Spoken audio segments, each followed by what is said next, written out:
Hello friends, welcome to study with ma'am, myself Shanti. Friends, हम chapter 12 जो कि था हमारा विद्युत, है ना, तो इसका 2 वीडियो हमने कंप्लीट कर लिया है। आज है तीसरा और लास्ट वीडियो। ओके, तो चलिए शुरू करते हैं। यहाँ हमने कहाँ तक कंप्लीट किया है इसमें?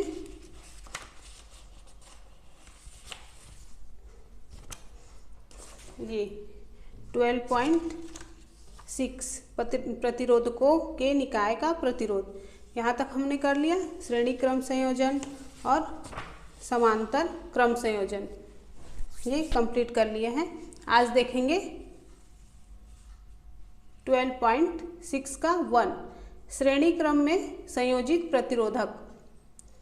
अब देखेंगे कि श्रेणी क्रम में संयोजित किए जाने पर प्रतिरोधक जो है उसमें क्या प्रभाव पड़ता है। ठीक है, तो जब कोई प्रतिरोधक को श्रेणी क्रम में संयोजित किया जाता है तो परिपथ में प्रवाहित विद्युत धारा का क्या होता है और उसका तुल्य प्रतिरोध क्या होता है। तो चलिए इसी को जानते हैं। ठीक है, हम इस डायग्राम से समझेंगे इसको, आरेख से। तो यहाँ पर आप देख रहे हैं कि ये क्या है, प्रतिरोध है। प्रतिरोधक जो है वो 3 श्रेणी क्रम में संयोजित किए गए हैं। ठीक है, तो आप देखेंगे कि एमीटर में विद्युत धारा का मान वही रहता है और ये परिपथ में एमीटर की स्थिति पर निर्भर नहीं करता। इसका मतलब ये है कि प्रतिरोधकों के श्रेणी क्रम संयोजन में परिपथ के हर भाग में विद्युत धारा समान होती है और प्रत्येक प्रतिरोध से समान विद्युत धारा प्रवाहित होती है। ठीक है, तो आप ये देखेंगे इसमें कि विभवांतर क्या है, V जो है अन्य जो 3 विभवांतर हैं V1, V2 और V3 के योग के बराबर है। मतलब प्रतिरोधक के श्रेणी क्रम संयोजन के सिरों के बीच कुल विभवांतर जो है, स्पेसिफिक कोई भी एक जो विभवांतर लेंगे उसके प्रतिरोधों के विभवांतरों के योग के बराबर है। तो इसको हम समीकरण के रूप में लिख सकते हैं। कैसे? V मतलब विभवांतर है, V बराबर V1 plus V2 plus V3, और यही हमारा क्या है, 12.11 समीकरण हमको प्राप्त हो गया। ओके, फिर मान लीजिए जैसे कि इस डायग्राम में दिखाए गए परिपथ में प्रवाहित विद्युत धारा क्या है, I है। तब प्रत्येक प्रतिरोधक से प्रवाहित विद्युत धारा क्या होगी, I होगी। और श्रेणी क्रम में जुड़े इन तीनों प्रतिरोधकों को एक ऐसे तुल्य एकल प्रतिरोधक जिसका प्रतिरोध R है के द्वारा अगर प्रतिस्थापित करना संभव है, जिसे परिपथ में जोड़ने पर इसके सिरों पर प्रतिरोध V और परिपथ में प्रवाहित धारा I वही रहती है।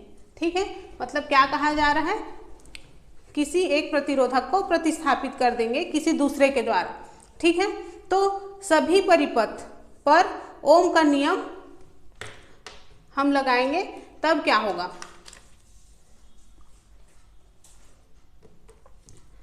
तो यहाँ पर कहा गया है श्रेणी क्रम में संयोजित बहुत से प्रतिरोधकों का तुल्य प्रतिरोध उसके व्यष्टिगत प्रतिरोधकों के योग के बराबर होता है ना। ये V बराबर V1 plus V2 plus V3 यही कह रहा है यहाँ पे। ठीक है, तो ओम के नियम के अनुसार क्या होगा, V बराबर IR, और ये हमारा क्या है, 12वां समीकरण है, 12.12। फिर इसको इस तरह से हम लिख सकते हैं, या फिर तीनों जो प्रतिरोधक हैं उनको अलग अलग ओम के नियम के अनुसार हम इस तरह से लिख सकते हैं। तो क्या होगा, V1 बराबर 1R1, ये हुआ हमारा 12.13 का A। फिर V2 बराबर IR2, फिर 12.13 का B समीकरण, और V3 का क्या होगा, IR3, 12.13 का C समीकरण।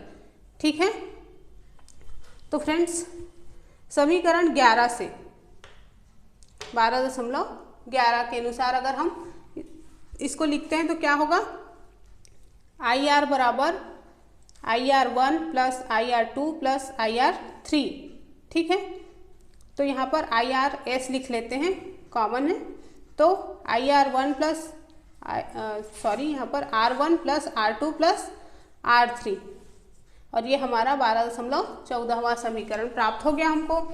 तो इस तरह से हम निष्कर्ष निकाल सकते हैं कि जब बहुत से प्रतिरोधक श्रेणी क्रम में संयोजित होते हैं तो संयोजन का कुल प्रतिरोध R1, R2, R3 के योग के बराबर होता है, और इस प्रकार के संयोजन का प्रतिरोध किसी भी विशिष्ट प्रतिरोधक के प्रतिरोध से अधिक होता है।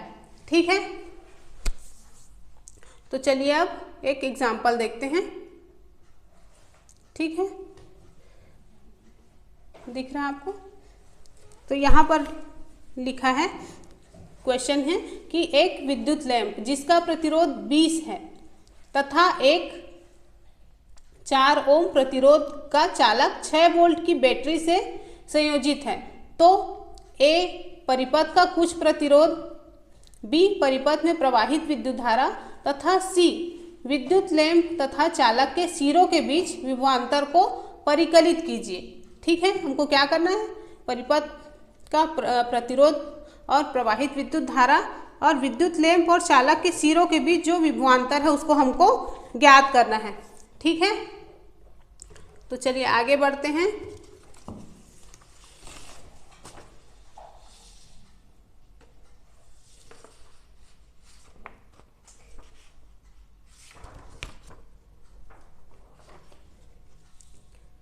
हम पहले विद्युत परिपथ बना लेंगे। ठीक है, इस प्रकार से, जिसमें क्या कहा गया है, क्वेश्चन क्या था, एक बार मैं फिर से रिपीट कर रही हूँ। इसमें दिया गया है कि 4 ओम का प्रतिरोधक है और चालक जो बैटरी है वो कितने वोल्ट की है, 6 वोल्ट की बैटरी से संयोजित है। ठीक है, तो चलिए इसका हल देखते हैं हम। 6 वोल्ट की बैटरी से श्रेणी क्रम में संयोजित एक विद्युत लैंप तथा 4 ओम का एक प्रतिरोध। ओके, ये हो गया हमारा विद्युत परिपथ। चलिए हल देखते हैं। विद्युत लैंप का प्रतिरोध कितना है, R1 बराबर 20 ओम। श्रेणी क्रम में संयोजित चालक का प्रतिरोध कितना है, R2 बराबर 4 ओम। तब परिपथ में कुल प्रतिरोध मतलब R बराबर R1 प्लस R2। ठीक है, फिर RS बराबर कितना होगा, मान रख देंगे इसमें 20 ओम धन 4 ओम, तो कितना हो जाएगा, 24 ओम हो जाएगा। ठीक है, तो फ्रेंड्स बैटरी के 2 टर्मिनलों के बीच कुल विभवांतर मतलब V बराबर 6 वोल्ट हमको यहाँ पर प्राप्त हो गया। फिर ओम के नियम के अनुसार परिपथ में प्रवाहित कुल विद्युत धारा कितनी होगी, I बराबर V बटे RS, तो मान रख देंगे यहाँ पर फिर से 6 वोल्ट बटे 24 ओम। कैलकुलेट करने पर यहाँ पर आएगा 0.25 एम्पियर। ठीक है, तो यहाँ पर V1 बराबर 20 ओम गुणित 0.25 एम्पियर, इसको कैलकुलेट कर लेंगे तो कितना आएगा, 5 वोल्ट। ओके, फिर यहाँ पर V1 हमको प्राप्त हो गया। V2 देखते हैं, V2 बराबर 4 ओम गुणित 0.25 एम्पियर, तो कितना होगा इसका, 1 वोल्ट हो जाएगा। फिर R बराबर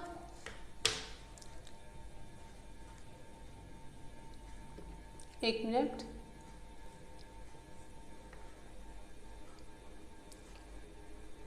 यहाँ पर क्या होगा, 5 वोल्ट। तो चालक के सिरों के बीच विभवांतर हमको क्या प्राप्त हो गया, V2 बराबर 4 ओम गुणित 0.25 एम्पियर। ठीक है, कितना हुआ, 1 वोल्ट। फिर अब मान लीजिए हम विद्युत लैंप और चालक के श्रेणी क्रम संयोजन को किसी एकल या तुल्य प्रतिरोध से प्रतिस्थापित करना चाहते हैं, तो इस तुल्य प्रतिरोधक का प्रतिरोध इतना होना चाहिए कि इसे 6 वोल्ट बैटरी के दोनों टर्मिनलों से संयोजित करने पर परिपथ में कितना 0.25 एम्पियर विद्युत धारा प्रवाहित हो, तब इस तुल्य प्रतिरोधक का प्रतिरोध कितना होगा, R होगा।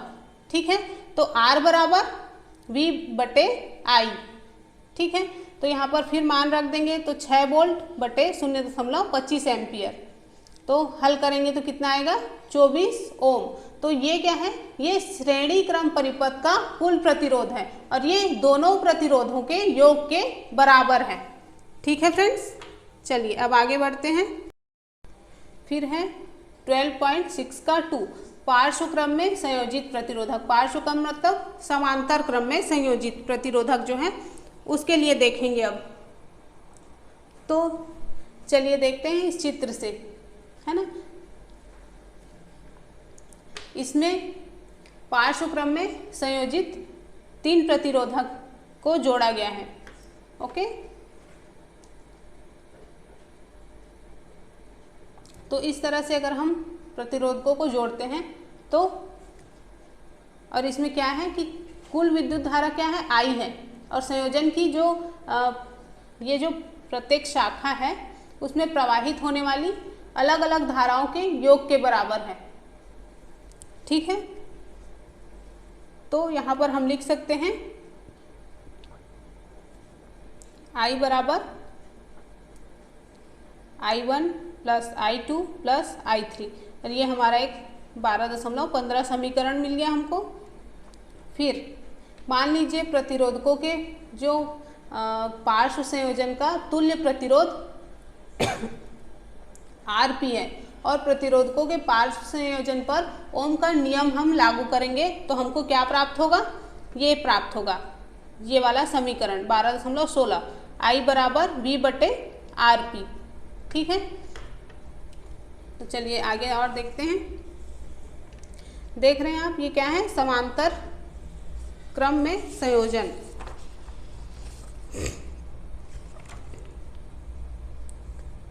चलिए आगे देखते हैं।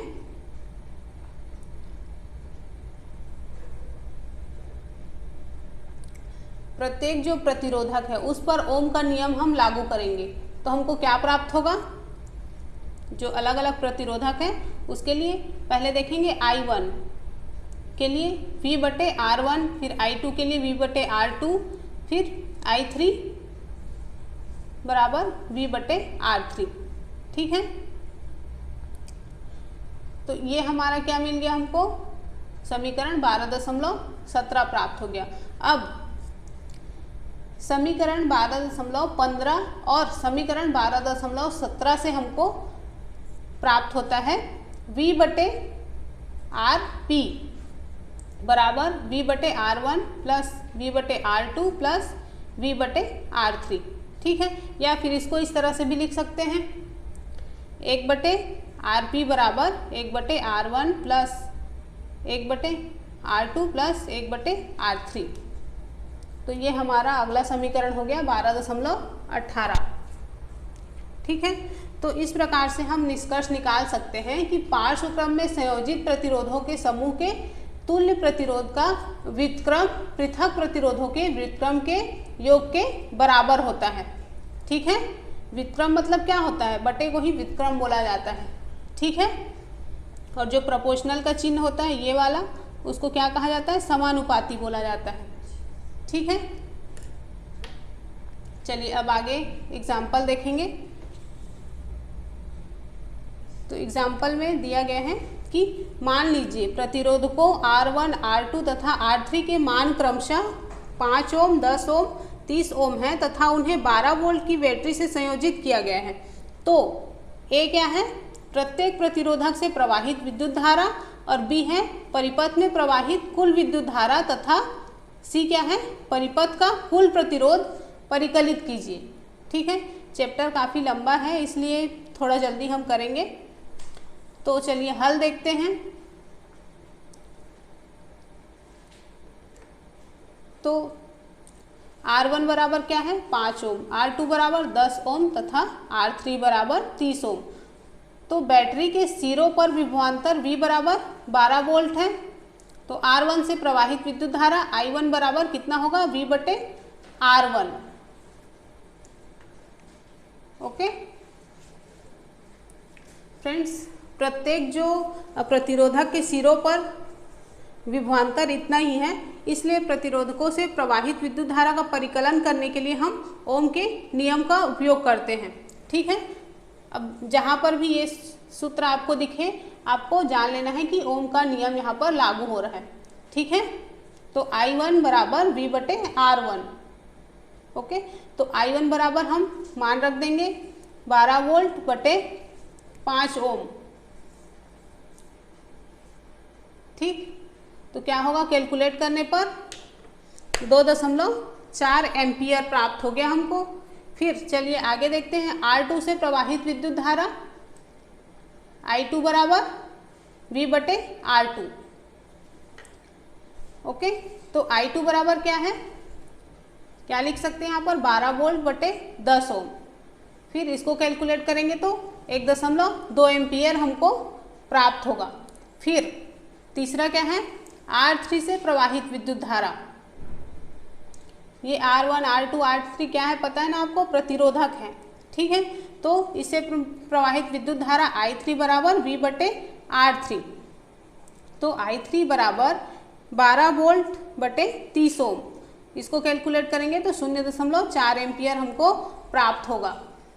ठीक है, तो परिपथ से प्रवाहित कुल धारा I बराबर I1 plus I2 plus I3। ठीक है, तो अब इसमें फिर से मान रख देंगे 2.4 धन 1.2 धन 0.4 एम्पियर। तो कैलकुलेट करने पर हमको क्या मिलेगा, 4 एम्पियर हमको प्राप्त हो जाता है।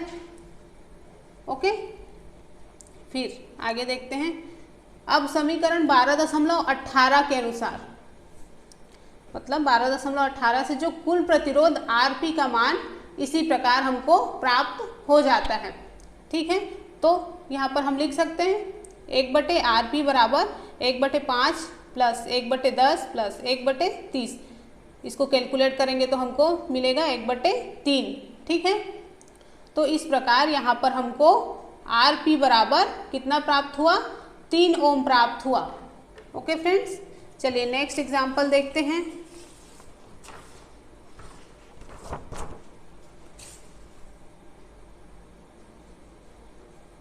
ये वाला, तो इसमें पहले हम ये विद्युत परिपथ को देख लेते हैं। ये क्या है, श्रेणी क्रम तथा पार्श्व क्रम में संयोजित प्रतिरोधकों के संयोजन को दर्शाता विद्युत परिपथ। इसमें श्रेणी क्रम और समांतर क्रम दोनों को एक साथ दिखाया गया है। ठीक है, तो क्वेश्चन क्या कहता है, चित्र में R1 10 ओम, जैसे यहाँ पर R1 R2 R3 R4 और R5। ठीक है, R1 बराबर 10 ओम, R2 बराबर 40 ओम, R3 30 ओम, R4 20 ओम, R5 60 ओम है तथा प्रतिरोधकों के इस विन्यास को 12 वोल्ट से संयोजित किया गया है। किससे, 12 वोल्ट के बैटरी से। तो A परिपथ में कुल प्रतिरोध तथा B परिपथ में प्रवाहित कुल विद्युत धारा को परिकलित कीजिए। ठीक है, हमको कुल प्रतिरोध और कुल विद्युत धारा को कैलकुलेट करके निकालना है। ठीक है, तो चलिए देखते हैं हल।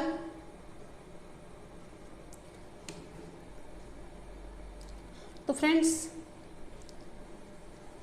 मान लीजिए इनमें जो पार्श्व क्रम में संयोजित दो प्रतिरोधक R1 और R2 को किसी तुल्य प्रतिरोधक, जिसका प्रतिरोध क्या है, R डैश है, ये जो चिन्ह दिख रहा है ये डैश का चिन्ह है, तो इसके द्वारा प्रतिस्थापित करते हैं। इस प्रकार हम पार्श्व में संयोजित 3 प्रतिरोधकों R3, R4 और R5 को किसी अन्य जो तुल्य प्रतिरोधक है, जिसका प्रतिरोध R डबल डैश क्या है, R डबल डैश। ठीक है, तो इसके द्वारा प्रतिस्थापित करते हैं। तब समीकरण 12.19 का उपयोग करने पर हमको क्या प्राप्त होता है, ये 1/r डैश बराबर 1/10 धन 1/40। तो इसको कैलकुलेट कर लेंगे तो हमको क्या प्राप्त होगा, 5/40, मतलब कि अर्थात r डैश बराबर हमको 8 ओम प्राप्त हो गया। इसी प्रकार मतलब जैसे इसको कैलकुलेट किया सेम वैसे ही r डैश को भी हम कैलकुलेट कर लेंगे। 1/r डबल डैश बराबर 1/30 धन 1/20 धन 1/60। ठीक है, इसको कैलकुलेट करेंगे तो हमको 6/60 प्राप्त होगा, अर्थात r डबल डैश बराबर 10 ओम हमको प्राप्त हो जाता है। ओके, तो इस प्रकार जो कुल प्रतिरोध है मतलब R जो है तो R बराबर R dash plus R double dash बराबर 18 ओम हमको प्राप्त होता है।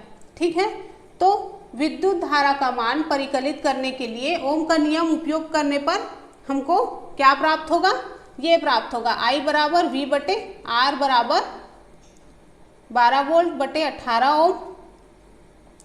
तो इसको कैलकुलेट करेंगे तो 0.67 एम्पियर हमको प्राप्त हो जाएगा। यही हमारा आंसर है।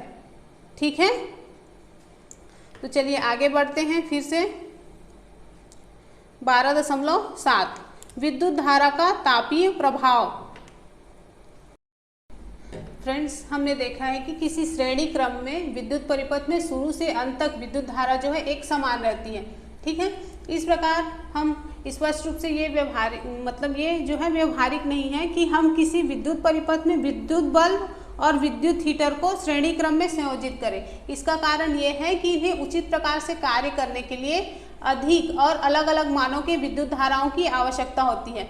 ठीक है, श्रेणी क्रम परिपथ मतलब श्रेणी क्रम जो परिपथ है उससे एक ये हानि होती है कि जब परिपथ का एक कोई भी अंग मतलब कोई अवयव कार्य करना बंद कर देता है तो पूरा परिपथ जो है टूट जाता है और परिपथ का कोई दूसरा अवयव कार्य नहीं कर पाता। और यदि आपने त्योहारों या शादियों वगैरह में घरों के सजावट में बल्बों की सजावटी लड़ियों का उपयोग तो करते हुए देखा ही होगा, तो आपने बिजली के जो मिस्त्री वगैरह होते हैं, बिजली के जो कारीगर होते हैं, वो जो विद्युत परिपथ है मतलब जो उसका परिपथ है उसमें अगर कहीं एक स्थान पर खराबी आ जाए तो आपने देखा होगा कि उसको ढूंढने में काफ़ी समय लगता है। और देखा होगा कि वो कैसे फ्यूज बल्बों को ढूंढने में सभी बल्बों को जांच करता है, खराब बल्बों को बदलता है ना। इसके उल्टे जो है समानांतर क्रम संयोजन में विद्युत धारा विद्युत साधित्रों में विभाजित हो जाती है, मतलब जो यंत्र होते हैं उसमें विभाजित हो जाती है। और पार्श्व परिपथ में मतलब समानांतर परिपथ में कुल प्रतिरोध समीकरण जो हमारा 12.18 था उसके अनुसार घटता है। और ये विशेष रूप से तब अधिक सहायक होता है जब जो साधित्र हैं उसके प्रतिरोध अलग अलग होते हैं और उन्हें उचित रूप से कार्य करने के लिए अलग अलग विद्युत धारा की आवश्यकता होती है। ठीक है फ्रेंड्स, चलिए अब देखते हैं 12.7 विद्युत धारा का तापीय प्रभाव।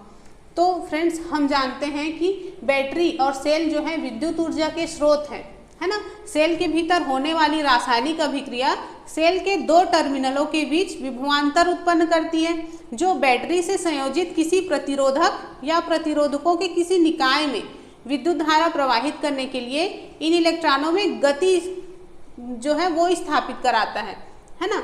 तो हमने 12.2 में ये देखा कि परिपथ में विद्युत धारा बनाए रखने के लिए स्रोत को अपनी ऊर्जा खर्च करते रहना पड़ता है। और ये ऊर्जा कहाँ चली जाती है, तो विद्युत धारा बनाए रखने में खर्च हुई स्रोत की ऊर्जा का कुछ भाग जो उपयोगी कार्य करने में, जैसे कि पंखे की पंखुड़ियों को घुमाना है ना, तो उसमें उपयोग कर लिया जाता है। फिर स्रोत की ऊर्जा का जो बचा हुआ भाग है वो ऊष्मा को उत्पन्न करने में खर्च हो जाता है।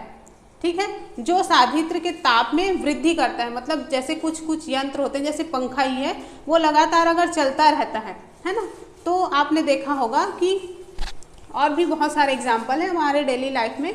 तो एग्जाम्पल के लिए यहाँ पर हम किसी बिजली के पंखे को लेते हैं। ठीक है, तो वो लगातार अगर चलते रहता है तो गर्म हो जाता है। और इसके उल्टे यदि विद्युत परिपथ मतलब उसमें कोई प्रतिरोधक है, मतलब बैटरी से केवल प्रतिरोधक का एक समूह ही संयोजित है, तो स्रोत की ऊर्जा और निरंतर और पूरी तरह से ऊष्मा के रूप में क्षयित होती रहती है ना। ऊष्मा के रूप में क्या होती है? क्षयित होती है, क्षय होता जाता है उसका।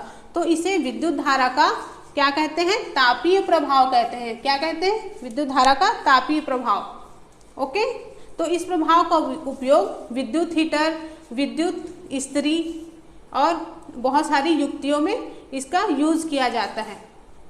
ओके, तो प्रतिरोध को हमने किससे डिनोट किया था? आर से। तो प्रतिरोध आर के किसी प्रतिरोधक पर आप यहाँ पर ध्यान दीजिए, जिससे विद्युत धारा आई प्रवाहित हो रही है। तो मान लीजिए इसके सिरों के बीच विभवांतर क्या है? V है ना। तो इस समय t क्या है? समय है। तो समय में Q आवेश प्रवाहित होता है और Q आवेश विभवांतर V से प्रवाहित होने में किया गया कार्य कितना है? VQ है। तो इस तरह से स्रोत को समय t में VQ ऊर्जा की आपूर्ति करनी चाहिए। तो इस तरह से स्रोत के द्वारा परिपथ में निवेशित जो शक्ति है ना, जो शक्ति निवेश की गई वो क्या होगा? P बराबर VQ बटे T। ठीक है, मैंने क्या कहा कि प्रतिरोध, किसी प्रतिरोधक है ना जिसमें आई धारा प्रवाहित हो रही है। तो मान लीजिए इसके सिरों के बीच विभवांतर क्या है? V है और समय क्या है? T। Q आवेश से प्रवाहित हो रही है। तो Q आवेश विभवांतर V से प्रवाहित होने में किया गया कार्य कितना होगा? VQ होगा। तो इसलिए स्रोत को T समय में VQ ऊर्जा की आपूर्ति करनी चाहिए। ठीक है, तो निवेशित शक्ति मतलब P बराबर VQ बटे T, इस तरह से इसको हम लिखेंगे।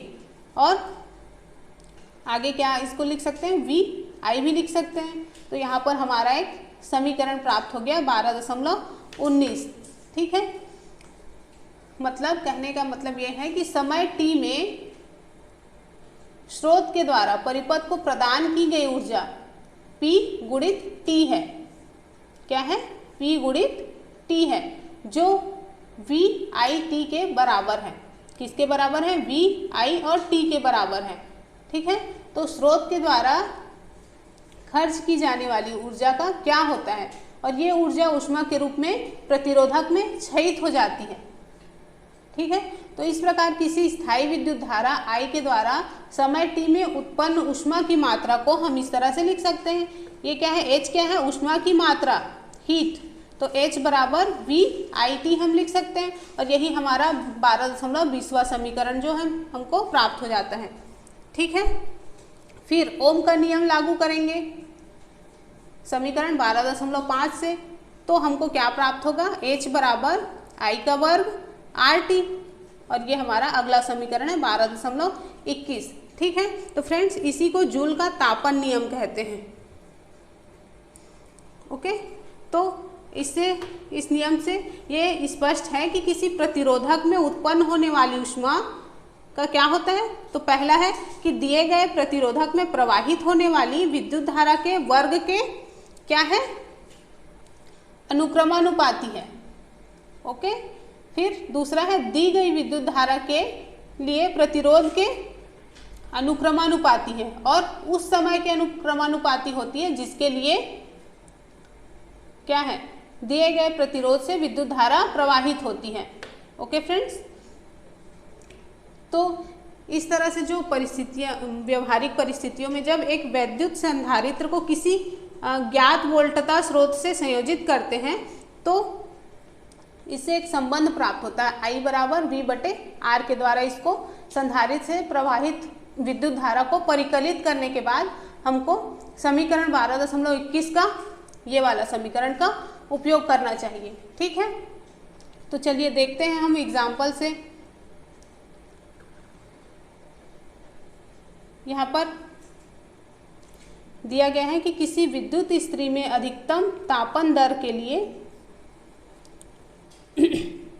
840 वोल्ट की, वोल्ट नहीं है ये वाट है, वाट की दर से ऊर्जा उपयुक्त होती है तथा 360 वाट की दर से उस समय उपभुक्त होती है जब तापन की दर निम्नतम है। इसको याद रखिएगा, निम्नतम और उच्चतम। तो यदि विद्युत स्रोत वोल्टता 220 वोल्ट है तो दोनों प्रकरणों में विद्युत धारा तथा प्रतिरोध के मान परिकलित कीजिए। किस स्थिति में? जब निम्नतम है तब और जब अधिकतम है तब। चलिए हल देखते हैं इसका।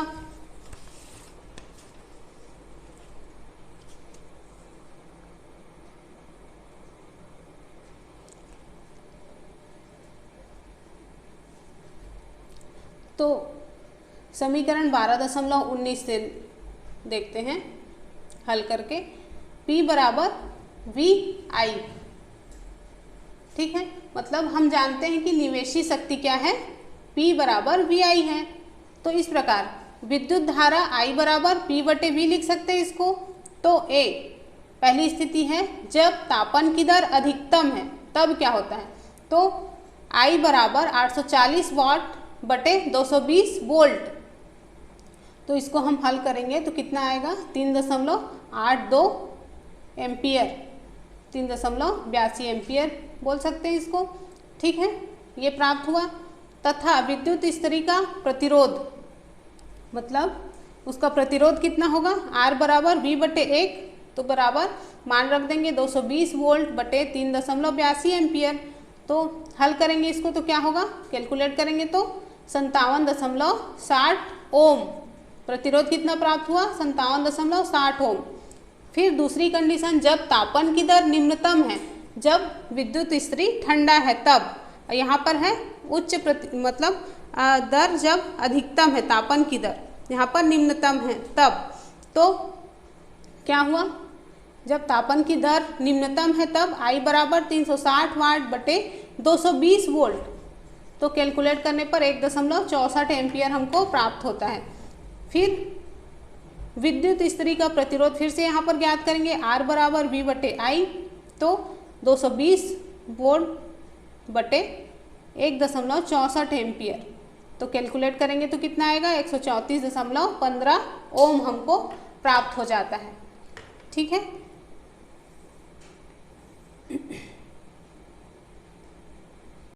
फिर एक और एग्जाम्पल यहाँ पर देखते हैं। किसी 4 ओम प्रतिरोधक से प्रति सेकंड 100 जूल ऊष्मा उत्पन्न हो रही है। प्रतिरोधक के सिरों पर विभवांतर ज्ञात कीजिए। यहाँ पर हमको विभवांतर ज्ञात करना है। तो हल देखते हैं। H मतलब ऊष्मा कितनी है, 100 जूल। R बराबर प्रतिरोधक कितना है, 4 ओम। T मतलब समय कितना है, 1 सेकेंड, और विभवांतर हमको ज्ञात करना है। तो समीकरण 12.21 से हमें प्रतिरोध से प्रवाहित विद्युत धारा क्या होती, I प्राप्त होती है। तो I बराबर यहाँ पर लिख सकते हैं वर्गमूल H बटे R T, ये T है। फिर वर्गमूल इसको यहाँ पर मान रख देंगे 100 जूल बटे 4 ओम गुणित 1 सेकेंड, ठीक है।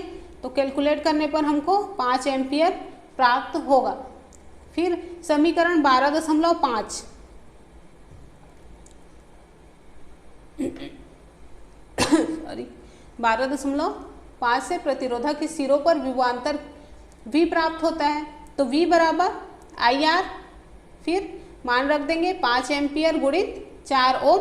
कैलकुलेट करेंगे तो हमको क्या प्राप्त होगा, 5 चौक 20, तो 20 वोल्ट हमको प्राप्त हो जाता है। ओके फ्रेंड्स, तो विभवांतर क्या हुआ, 20 वोल्ट। चलिए आगे देखते हैं। 12.7 का 1, विद्युत धारा के तापीय प्रभाव के व्यवहारिक अनुप्रयोग। मतलब किसी चालक में ऊष्मा उत्पन्न होना विद्युत धारा का एक मतलब परिणाम है, समझो, है ना। किसी चालक में ऊष्मा जो है उत्पन्न होती ही है। तो बहुत सी स्थितियों में ये अवांछनीय है। क्यों? क्योंकि ये उपयोगी विद्युत ऊर्जा को ऊष्मा में रूपांतरित कर देता है। ओके, तो विद्युत परिपथों में जो अनावश्यक अपरिहार्य तापन है, मतलब बिना मतलब के बेवजह के जो यंत्रों का गर्म होना कह सकते हैं, तो परिपथ के अवयवों के ताप में वृद्धि कर सकता है ना, जिसके कारण उनके गुणों में परिवर्तन हो जाता है। फिर विद्युत इस्त्री, विद्युत टोस्टर, विद्युत तंदूर, विद्युत केतली और विद्युत हीटर जूल के तापन पर आधारित कुछ युक्तियां हैं, है ना। तो विद्युत तापन का उपयोग प्रकाश उत्पन्न करने के लिए भी होता है, जैसे कि हम विद्युत बल्ब में देखते हैं। और यहाँ पर बल्ब के जो तंतु हैं उसमें जो उत्पन्न ऊष्मा है को जितना संभव हो सके रोके रखना चाहिए। क्यों? क्योंकि वो मतलब बहुत ज़्यादा तप्त होकर प्रकाश उत्पन्न कर सके, इसलिए। और इसे इतने उच्च ताप पर पिघलना नहीं चाहिए। तो बल्ब के तंतुओं को बनाने के लिए टंगस्टन, जिसका गलनांक होता है 3380 डिग्री सेंटीग्रेड होता है, इसी का उपयोग किया जाता है। किसका? टंगस्टन का। तो जो उच्च गलनांक की एक प्रबल धातु है, ठीक है। तो विद्युत रोधी टेक का इसमें उपयोग करके तंतु को यथासंभव जो है ताप, मतलब अधिक ताप में गले नहीं, इसलिए किसका उपयोग किया जाता है? टेक का, विद्युत रोधी टेक का उपयोग किया जाता है यहाँ पर। और प्रायः बल्बों में रासायनिक दृष्टि से अक्रिय नाइट्रोजन और आर्गन जैसी गैस भरी जाती हैं, जिससे उसके तंतु की जो आयु है, मतलब वो लॉन्ग लाइफ हो जाती है, उसमें वृद्धि हो जाती है। ओके, तो तंतु के द्वारा जो उपभुक्त ऊर्जा का अधिकांश भाग है ऊष्मा के रूप में यूज किया जाता है, ऊष्मा के रूप में हमारे सामने आता है, ठीक है। पर इसका एक थोड़ा सा भाग जो है वो प्रकाश के रूप में दिखाई देता है। ओके, बल्ब जो है वो अपनी ज़्यादातर ऊष्मा को, मतलब बल्ब ताप के रूप में व्यक्त करता है, जबकि प्रकाश के रूप में उसका कम ही मात्रा यूज होता है, ठीक है। तो जूल तापन का एक और सामान्य उपयोग विद्युत परिपथों में होने वाला फ्यूज है, ठीक है। विद्युत परिपथ में फ्यूज का यूज किया जाता है, फ्यूज का उपयोग किया जाता है ना। तो ये परिपथों और साधित्रों की सुरक्षा किसी भी अनावश्यक रूप से उच्च विद्युत धारा को उससे प्रवाहित न होने देकर रोकता है, रोकने में करता है, ठीक है। फ्यूज को किसी भी युक्ति के साथ श्रेणी क्रम में संयोजित करते हैं। और फ्यूज किसी ऐसी धातु या मिश्र धातु के तार का टुकड़ा होता है, जिसका गलनांक जो है एक निश्चित गलनांक का होता है। एग्जाम्पल के लिए aluminium, copper, iron, lead. Okay, तो यदि परिपथ में किसी निर्दिष्ट मान से अधिक मान की विद्युत धारा प्रवाहित होती है तो फ्यूज तार के ताप में वृद्धि हो जाती है। इससे फ्यूज तार पिघल जाता है और परिपथ टूट जाता है। तो जो फ्यूज तार है वो प्रायः धातु के सिरे वाले किसी पार्सलेन या फिर किसी प्रकार के विद्युत रोधी पदार्थ के कार्ट्रिज में रखा जाता है। ओके, घरेलू परिपथ में उपयोग होने वाले फ्यूज की जो नॉर्मल जो विद्युत धारा है वो 1 एम्पियर, 2 एम्पियर या फिर 10 एम्पियर तक की होती है, ठीक है फ्रेंड्स। और विद्युत इस्त्री के परिपथ में 1 किलोवाट की विद्युत शक्ति उस समय उपयोग करती है जब उसे 220 वोल्ट पर हम चलाते हैं, ठीक है।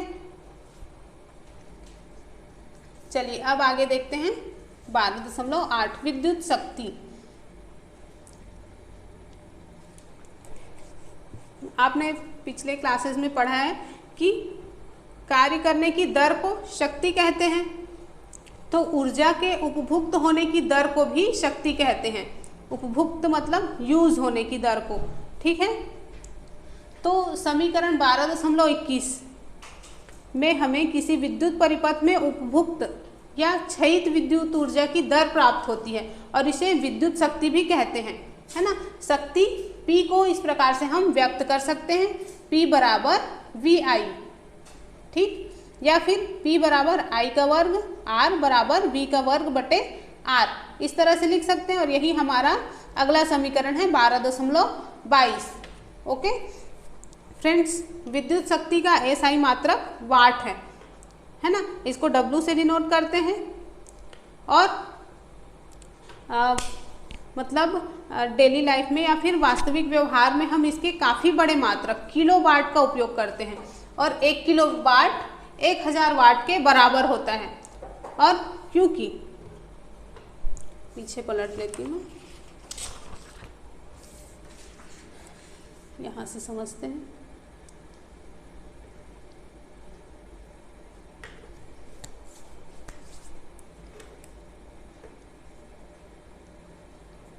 विद्युत ऊर्जा शक्ति और समय का गुणनफल होती है ना।